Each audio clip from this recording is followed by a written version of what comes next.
Guys வணக்கம். இன்னைக்கு pendant store சீரியலில் என்ன நடக்குது அப்படின்றத பார்க்கலாம். ஸோ ஃபர்ஸ்ட் சீன் என்ன காட்டுறாங்க அப்படின்னா, நம்ம தங்கமயில் அண்ட் சரவணன் ரூமில் இருக்காரு. ஸோ ரெண்டு பேரும் ஃபர்ஸ்ட்டு பாட்டு கேட்டுக்கிட்டு உனக்கு பாட்டு பிடிக்குமா எனக்கு பாட்டு பிடிக்கும் அப்படின்ற மாதிரி ஃபன் பண்ணிட்டு இருக்காங்க. அதுக்கப்புறமா நம்ம சரவணன் அப்படியே கையை பிடிச்சி ரொமான்ஸ் பண்ணுறாரு. உடனே நம்ம தங்கமயில் தட்டி விட்டுட்டு, போங்க மாமா, காலையில் வந்து பைக்கில் போகும்போது உங்கள் மேலே கை வச்சதுக்கு அப்படி பேசுனீங்க, இப்போ ஏன் வரீங்க அப்படின்போது, ஏய் அது ரோடு, இது நம்ம வீடு, நம்ம ரூமில் இருக்கோம், அதனால தான் அப்படின்னு சொல்லிட்டு மறுபடியும் பையன் கையை பிடிச்சிட்டு ரொமான்ஸ் பண்ண வரும்போது, இருங்க மாமா நான் உங்ககிட்ட பேசணும் அப்படின்னு தங்கமயில் வந்து ஆரம்பிக்கிறாங்க.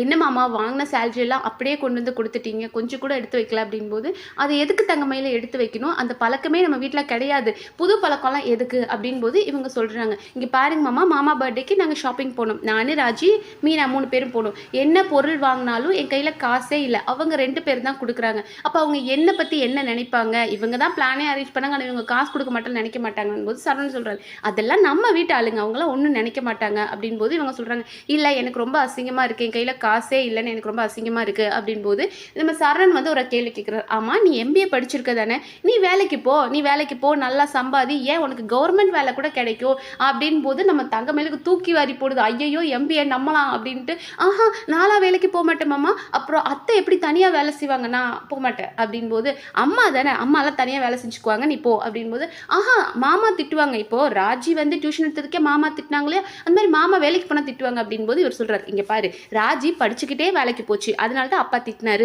இப்போ மீனாலாம் வேலைக்கு போகிறாங்களா, அவங்களெலாம் ஒன்றும் சொல்ல, அந்த மாதிரி ஒன்றும் சொல்ல மாட்டாங்க, நீயும் போ அப்படின்போது, ஆஹா நான்லாம் போக மாட்டேன் மாமா, எனக்கு வீட்டிலே இருந்து குடும்பத்தை பார்த்துக்கு தான் பிடிக்குமே தவிர வேலைக்கு போகிறதெல்லாம் எனக்கு பிடிக்காது அப்படின்றாங்க. என்ன தங்கமயில், வேலைக்கும் போக மாட்டேன், காசும் வேணும்னா சரி, இங்கே பாரு உனக்கு என்ன காசு வேணும்னா நீ அம்மாட்ட கேளு, அம்மா கொடுப்பாங்க அப்படின்னு சொல்லிட்டு அவர் படுக்க போயிடுறாரு. என்னம்மா படுக்க போயிட்டீங்க அப்படின்போது, ஆமாம் நான் என்னென்னமோ நினச்சிட்டு வந்தேன், நீ எதையோ போட்டு பேசி கன்ஃபியூஸ் பண்ணி விட்டுட்டேன், சரி அப்படின்ட்டு அவர் தூங்க போயிட்டாரு. அண்ட் அடுத்த சீனில் என்ன காட்டுறாங்க அப்படின்னா, இங்கே சக்திவேல் முத்துவேல் ஃபேமிலியை காமிக்கிறாங்க. ஸோ சக்திவேலுக்கு பொண்ணு வீட்டிலேருந்து வரப்போகிற அப்படின்ற கால் வருது, அவர் பேசிக்கிட்டே இருக்கிறாரு.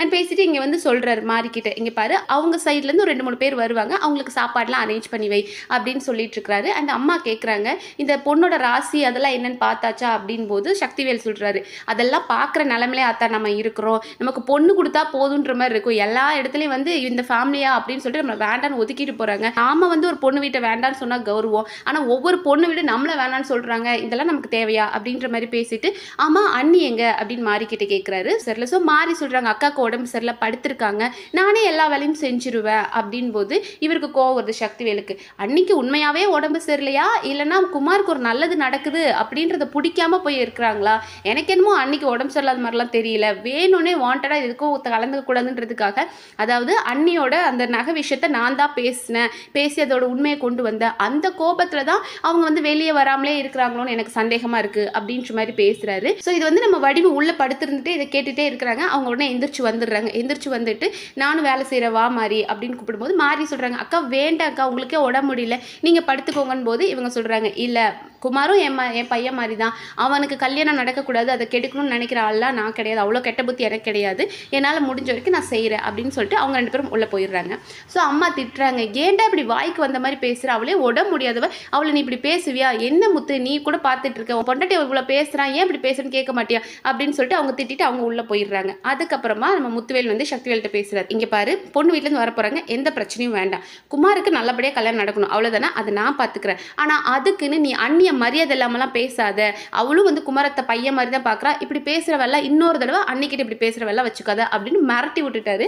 அண்ட் அடுத்த சீனில் என்ன கட்டுறாங்க அப்படின்னா, இங்கே நம்ம கோமதிக்கு ஒரு ஃபோன் கால் வருது. அவங்க கோமதியோ, நான்லாம் இங்கே பிறக்க வேண்டிய ஆளா, நான்லாம் நினச்சா என்னென்னமோ சாதிச்சிருவேன் அப்படின்ற ரேஞ்சுக்கு பேசிகிட்டு இருக்காங்க. அது நம்ம மீனாவும் ராஜியும் பார்த்துட்டு, என்னாச்சு அத்தை பயங்கரமாக பேசிகிட்டு இருக்கீங்களே அப்படின் போது இவங்க சொல்கிறாங்க, இவங்க ஒரு குழுவில் இருந்தாங்க, அந்த குழுவில் வந்து ஒரு லேடி காசு வாங்கிட்டு ரொம்ப நாளாக தராமலே இருந்துதான், பட் இவங்க பேசி அந்த காசை வாங்கி கொடுத்துட்டாங்களாம். ஸோ இருக்கிற அத்தனை பேரும் ஃபோன் பண்ணி பாராட்டிட்டு இருக்காங்களாம், எப்படிங்க அவங்க கிட்ட காசு வாங்கினேன்னு பாராட்டிட்டு இருக்காங்களாம். ஸோ இதை கேட்ட ராஜி உடனே, ஆமாம் ஊர் பிரச்சனையெல்லாம் தீர்த்து வைக்கிறீங்களே, உங்கள் மருமக பிரச்சனை எப்போ தீர்த்து வைப்பீங்க அப்படின்போது, என்னடி பிரச்சனை உனக்கு அப்படின்னு, என்னது என்ன பிரச்சனையா மறந்துட்டீங்களா, நான் டியூஷன் எடுக்கணும் மாமாட்ட கேளுங்கன்னு சொன்னேன் தானே அப்படின்போது, ஏய் அதெல்லாம் வேணாண்டி, அது ரொம்ப பெரிய பிரச்சனைடி, அவர்கிட்ட போய் நான் பேசினா பெருசாக சண்டை வந்துடும்டி அப்படின்போது ராஜிக்கு கோவம் வருது, என்னத்தை நான் இவ்வளோ நாள் உங்களை தான் நம்பிட்டு இருந்தேன், நீங்கள் எதனாலும் எனக்கு சப்போர்ட் பண்ணுவீங்கன்னு நினச்சேன், அன்றைக்கெல்லாம் பேசுகிற பேசுறேன்னு அப்போ எதுக்கு சொன்னீங்க? அன்னைக்கு என்னை வாயை மூட வைக்கணுன்றதுக்காக பேசுறேன்னு சொல்லிட்டு இன்னைக்கு நான் பேச மாட்டேன் நான் சொல்றீங்க, இருங்க நான் உடனே போய் எங்கள் வீட்டில் பேசுகிறேன் அப்படின்றாங்க. கரெக்டாக அந்த நேரம் நம்ம தங்கமயில் வராங்க. வந்துட்டு என்ன பேசுறீங்க, ஏதோ டியூஷன் சொல்லிட்டு இருந்தீங்க என்ன அப்படின்னு நம்ம தங்கமயில் கேட்குறாங்க. வாங்கக்கா என் பின்னாடியே வாங்க, நான் எங்கள் வீட்டில் போய் என்ன பேச போறேன்னு பார்த்துட்டு நீங்கள் சொல்லுங்க அப்படின்னு சொல்லிட்டு ராஜி பாட்டு கோச்சிக்கிட்டு வீட்டுக்கு போகிறேன் அப்படின்னு சொல்லிட்டு கிளம்பிட்டு இருக்காங்க. பின்னாடியே கோமதி, மீனா, தங்கமயில் எல்லாரும் ஓடி வராங்க. அதை பார்த்துட்டு நம்மளோட கதிர் கேட்குறாரு என்னாச்சு அப்படின் போது நம்ம மீனா சொல்லிட்டு இருக்காங்க, அவள் போய் வீட்டில் போய் எல்லாத்தையும் சொல்ல போகிறேன்னு சொல்கிறா, பிரச்சனை ஆயிரும் வா அப்படின்னு சொல்லிட்டு இவங்க எல்லாரும் ஓட ஆரம்பிச்சிட்டாங்க.